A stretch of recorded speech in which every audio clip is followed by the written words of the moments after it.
அருளமுதமாக வழங்கப்படுகிறது.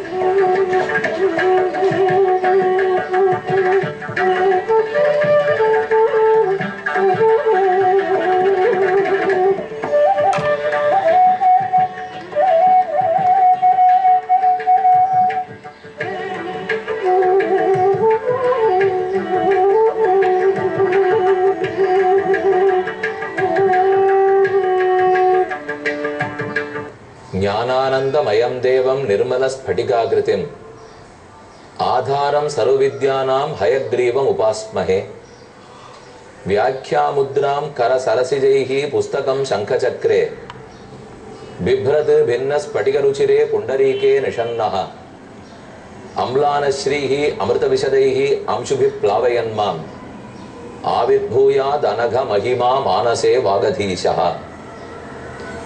ஸ்ரீ வேதாந்த தேசிகன் ஹயக்ரீவ பெருமானை வணங்கும் போது இந்த ஸ்லோகத்தை விண்ணப்பம் செய்தார். ஞானம், ஆனந்தம் ஆகியவையே உருவானவர் ஹயக்ரீவர். நிர்மலமாய் தூய ஸ்படிகத்தை போன்றவர் ஹயக்ரீவ பெருமான். அனைத்து வித்தைகளுக்கும் ஆதாரமாக இருப்பவர். ஹயக்ரீவனை திருவரங்கத்தே வசந்த நகரத்தில் கணையாழி ஆஞ்சநேயர் சன்னிதானத்தில் சேவிக்கிறோம். இந்த இடமே வித்யாஸ்தானமாக உள்ளது. 9 வியாக்கரணங்களை கற்றுத் தேர்ந்த ஆஞ்சநேயர் ரிக்கு, யஜுஸ், சாம, அதர்வணம் ஆகிய 4 வேதங்கள், இதிகாச புராணங்கள், தர்க்கசாஸ்திரம், வியாக்கரணம், மீமாம்சை இதத்தனை கற்றவர் ஆஞ்சநேயரே என்று ராமனாலேயே கொண்டாடப்பட்ட ஹனுமான். அவருக்கும் கொடுக்கும் ஹயக்ரீவ பெருமாள் வித்தைக்கே ஆதாரமான தெய்வம். இந்த வித்தை நமக்கு வளருவதற்காக தினமும் காயத்ரி மந்திரத்தை ஓதுகிறோம். அந்த காயத்ரி தேவியும் எழுந்தருளி உள்ளாள். 5 முகங்களோட 10 திருக்கரங்களோட காயத்ரியின் தரிசனம். காயந்தம் திராயத்தேத் காயத்ரி என்று சொல்லுவார்கள். யாரெல்லாம் காயத்ரி மந்திரத்தை சொல்லுகிறோமோ, பாடுகிறோமோ அவர்களையெல்லாம் ரட்சித்து கொடுக்கிறாள் அல்லவா. அதனால்தான் இவளுக்கு காயத்ரி என்று திருநாமம். வடக்கே சென்றால் புஷ்கர கஷேத்திரம். பகவான் தண்ணீர் வடிவத்தில் தீர்த்த ரூபத்தில் உள்ளார். அங்கே பிரம்மாவுக்கென் ஒரு கோயில், ஒரு மலை உள்ளது. பிரமனை குறித்து காயத்ரி தேவி மற்றொரு மலையிலிருந்து தவம் புரிகிறாள். அந்த புஷ்கரத்து காயத்ரி தேவியை நினைவில் கொள்ளுமா போலே இங்கே ஸ்ரீரங்கத்தில் வசந்த நகரத்தில் கணையாழி ஆஞ்சநேயர் சன்னிதானத்தில் காயத்ரி எழுந்தருளி உள்ளாள். தினமும் நாம் வேண்டுகிறோம், காயத்ரி தேவியே, பெருமானை நிச்சலும் தியானம் செய்ய அறிவு வளர, ஆற்றல் வளர நீதான் என் புத்தியை தூண்டிவிட வேண்டும் என்று சொல்லுகிறோம். அது சூரிய பகவானை குறித்தும் அல்லது சூரிய மண்டலத்திலேயே எழுந்தருளி இருக்கும் ஸ்ரீமன் நாராயணனை குறித்தும் சொல்லப்படுகிறது. சந்தஸ்களுக்குள்ளே, மந்திரங்களுக்குள்ளே காயத்ரி தாய் என்று கொண்டாடப்படுகிறாள். 3 பாதங்களோட 8, 3, 24 எழுத்துகளோட உள்ளவள் காயத்ரி தேவி. திருவரங்கத்தில் பெருமானுடைய கோயிலுக்குள் சென்றால் அவனுடைய கர்ப்பகிரகம், அமுதுபாறை மண்டபம் இவையெல்லாம் சேர்த்து காயத்ரி மண்டபம் என்றே கூறப்படும். அந்த மண்டபத்திலும் 24 தூண்கள் உள்ளன. அதை நினைவு கொள்ளும் வகையில் இங்கேயும் காயத்ரி தேவி எழுந்தருளி உள்ளார். வித்யை ஆரெல்லாம் பிள்ளைகளோ பெண்களோ படிப்பு வேண்டுமோ அனைவரும் இங்கு வந்து ஹயக்ரீவனையும் தொண்டரான ஹனுமானையும் தூண்டிவிடக்கூடிய காயத்ரி தேவியையும் எல்லாரையும் வணங்கி இப்படி நன்கு படித்து முன்னுக்கு வர, உயர்ந்த வித்தையாம் மோட்ச வித்தையை கற்க நல்ல ஆரோக்கியம் வேணும். அதற்காக தன்வந்திரியும் தரிசித்து அடியார்கள் பயன்பெறுகிறார்கள். ஆகவே இங்கு சுற்று வட்டாரத்தில் உள்ள அனைவரும் கண்டிப்பாக இத்திருக்கோயிலுக்கு வந்து இவர்களை தரிசித்து பயன்பெற வேண்டும் என்று வேண்டிக் கொள்கிறேன். இனி அயோத்தியா காண்டத்தில் அடுத்த சர்க்கத்துக்கு செல்வோம். பரதன் கௌசல்யனிடத்திலே பலவிதமாக சூளுரைத்தான். கௌசல்யம் ஏற்றுக்கொண்டாள். இறுதியில் என்ன கூறினான்? உன்னை போய் தப்பாக நினைத்து விட்டேனே பரத. மன்னர் மன்னவா, மன்னர்களுக்கெல்லாம் நீதான் மன்னவன். உங்கள் இக்ஷ்வாகு குலத்தில் முன்னே பல மன்னர்களை கண்டிருக்கிறேன், கேள்விப்பட்டிருக்கிறேன். ஆனால் யாரும் உனக்கு சமமாக ஆக மாட்டார்கள். மன்னர் மன்னவா என்று நினைத்தழுதாள் என்று பாடல் வருகிறது. ஆனால் ஆச்சரியம் என்ன தெரியுமா? அவள் மனம் மாறி மன்னர் மன்னவா என்று கூப்பிடுகிறாள். அந்த கூப்பிடுதல், அந்த பெயர்தான் பரதனால் தாங்க முடியவில்லை. தொண்டர் தொண்டனே என்று சொன்னால் பரதன் சந்தோஷப்படுகிறான். மன்னர் மன்னவா என்று சொல்லுவதைக் கண்டுதான் துடிக்கிறான். மன்னர் ராமனே தவிர நானா மன்னன்? இது வேண்டாம் என்று தானே தாயே துடிக்கிறேன். நீ என்னை ஆசீர்வதிக்குமா போலே மன்னர் மன்னவா என்கிறாயே என்று பரதனின் வருத்தம். அடுத்த சர்க்கத்துக்கு செல்வோம். 76வது சர்க்கம். இதில் தான் தயரதனுக்கு ஈமச் சடங்குகள் செய்யப்பட்டு அவன் மேலுலகத்தை அடைகிறான். தமேவம் சோக சந்தப்தம் பரதம் கைகயீ சுதம் உவாச்ச வததாம் ஸ்ரேஷ்டா வசிஷ்ட ஸ்ரேஷ்டவா ரிஷிகி. சிறந்த பண்பினராய் செய்ய வேண்டியதை நன்கு தெரிந்து வைத்திருக்கும் வசிஷ்டர் அழுது புலம்பிக் கொண்டிருக்கும் பரதனை தேர்ச்சி ஆக வேண்டியதை பார்ப்போம். நேரம் கடத்த வேண்டாம். ஏற்கனவே எண்ணெயில் தைலத்தில் உன் தந்தையின் உடலை இட்டு வைத்திருக்கிறோம்.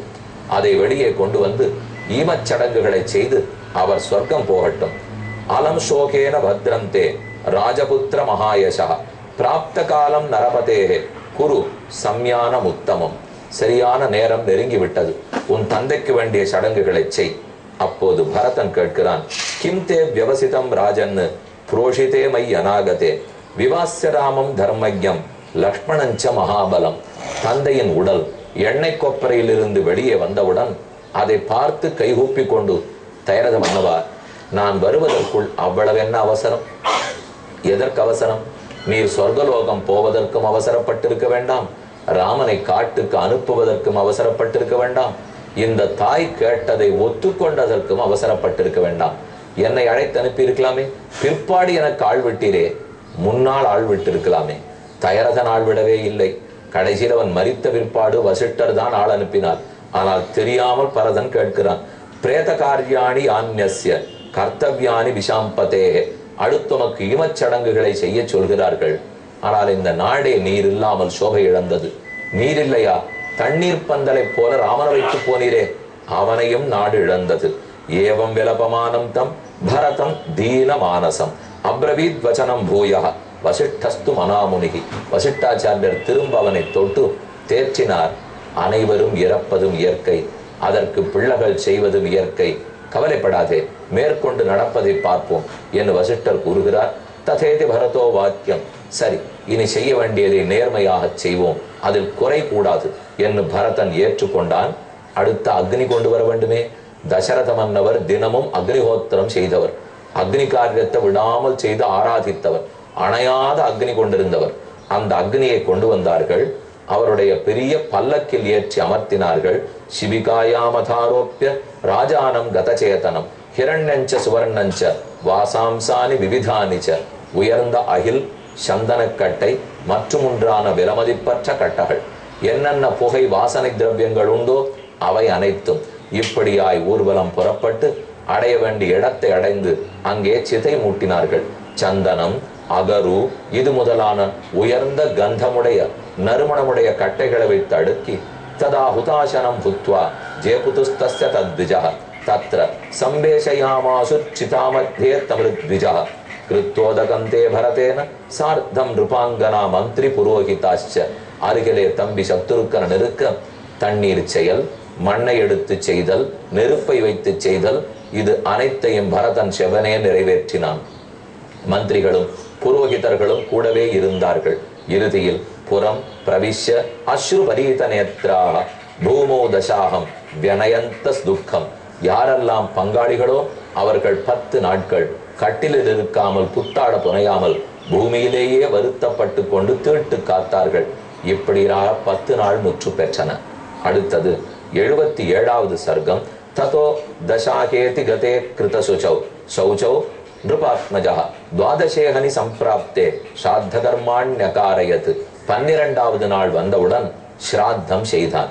10வது நாள் கர்மா செய்யப்படும். 11வது நாள் ஏகாகம் ஏகோதிஷ்டம் செய்யப்படும். 12வது நாள் தான் ஸ்ராத்தம் திருவத்தியனம்னு சொல்லுவார்கள். ஸ்ராத்தம் அன்றுதான், அன்றோடே அனைத்து கர்மங்களும் பூர்த்தி அடையும். சபிண்டீகரணம்னு சொல்லுவார்கள். அன்று அதை செய்து முடித்தான். பிராமணேபியோ தனம் ரத்னம் ததாவன்னஞ்ச புஷ்கலம். அன்னதானம், தீர்த்ததானம், வஸ்திரதானம், வெண்பட்டு, வெண்குதிரை, வெண்சாமரம் இது அத்தனையும் பரதன் தானமாக கொடுத்தான். தத பிரபாத சமயே திவசே திரையோதசே 13வது நாள் வந்தது. விலலாப மகாபாகு பரதா சோகமூர்ச்சிதா. பெருத்த தோள் படைத்தவனான பரதன், இன்றோடு காரியத்தை முடிக்க போகிறோம். நம் தந்தையாருடைய அஸ்தி, அவருடைய மிச்சம் இருக்கும் எலும்பு, அதை அனைத்தையும் எடுத்து செய்ய வேண்டாமா? அன்று செய்திருக்க வேண்டும். இன்றைக்கு பலருமே முதல் நாள் மரித்தால் அடுத்த நாள் சஞ்சயனம், அடுத்த நாள் எலும்பை கொண்டு வந்து அதை கரைத்து விடுகிறோம். ஆனால் அன்று 13ஆம் நாள் செய்கிறார்கள்.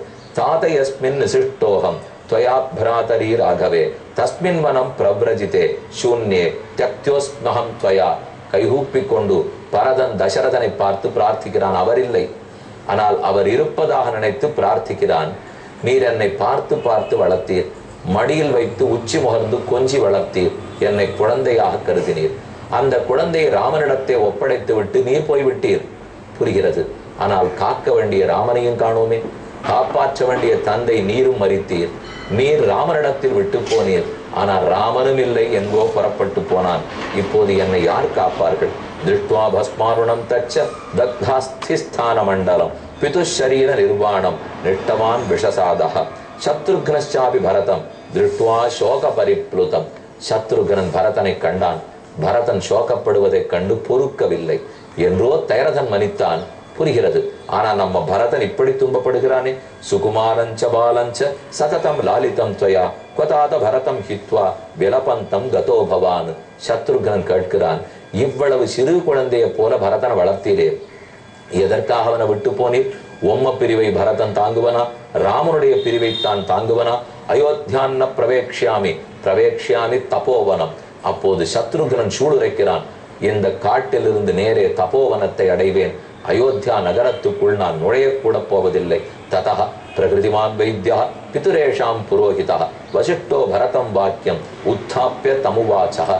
வசிஷ்டர் நல்ல வைத்தியர். எதை எப்போது எடுத்து சொல்ல வேண்டுமோ எடுத்து சொல்லி தேற்றுபவர். அவர் பரதனுக்கு நல்வார்த்தை கூறுகிறார். அதே சமயம் சுமந்திரன் சத்ருக்னனை தேற்றுகிறார்.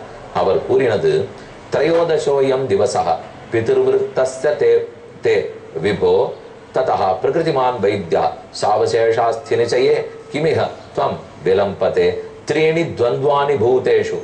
ஏன் அழுகிறாய்? இவ்வுலகத்தில் மரணம் இயற்கை. 3 இரண்டுகள், 3 6, இது இன்றியமையாதது. அந்த 6ஐயும் எந்த மனிதனும் தாண்ட முடியாது. க்ஷுத்து திருட்டு என்றால் பசி தாகம், க்ஷுத்து திருட்டு. சோகம் மோகம்.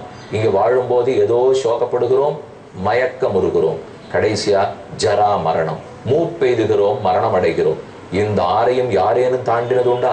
மூப்பையோ மரணத்தையோ சோகத்தையோ மயக்கத்தையோ பசியோ தாகத்தையோ எந்த மனிதனும் தாண்டினதில்லை. பரதா, நீயும் விதிவிலக்கல்ல, உன்னுடைய தகப்பனாரும் விதிவிலக்கல்லர். தேற்றிக்கொள், இனி ஆக வேண்டியதை பார் என்று வசிஷ்டர் கூறினார். அதே போல சத்ருக்னனுக்கு சுமந்திரன் நல்லதுரைத்தார். சுமந்திரச்சாபி சத்ருக்னம் உத்தாப்பிய அபிப்பிரசாத்யச்ச ஸ்ராவயாமாச தத்துவஜ்ஞா சர்வபூத பவாபவ. உலகத்தின் இயற்கை ஆத்மா 6, சரீரம் ஒரு நாள் விழத்தான் போகிறது. ஆகையால் கலங்காதே. நைனன் சிந்தந்தி சஸ்திராணி நைனந்தஹதி பாவகா நச்சைனம் கேதயம் தியாபா ந சோஷயதி மாருதா. ஆத்மாவை வெட்டவோ நனைக்கவோ உலர்த்தவோ ஏது முடியாது. உன் தந்தையார் விருப்பப்படி நடந்து கொள்ள பாருங்கள். இனி ராமனின் பெயரை ரட்சிக்க வேண்டும். அவன் ஆசைப்பட்டதை நீங்கள் இருவரும் செய்ய வேண்டும் என்று சுமந்திரனும் வசிஷ்டரும் பிரார்த்திக்க தேறி புறப்பட்டனர். அஸ்ருணி பரிமிருத்கந்தௌ ரக்தாக்ஷௌ தீனபாஷிணௌ அமாத்யஸ்தரயந்தி ஸ்ம தனையோ சாபரா கிரியாக. அடுத்த செயலை பார்ப்போம் என்று ஊருக்குள் நுழைகிறார்கள். நாம் ஸ்ரீரங்கத்தில் வசந்த நகரத்தில் இருக்கும் கணையாழி ஆஞ்சநேயரிடத்தை விடைபெற்றுக் கொண்டு புறப்படுவோம். இந்நிகழ்ச்சி ஸ்ரீராமனின் அருளமுதமாக வழங்கப்பட்டது.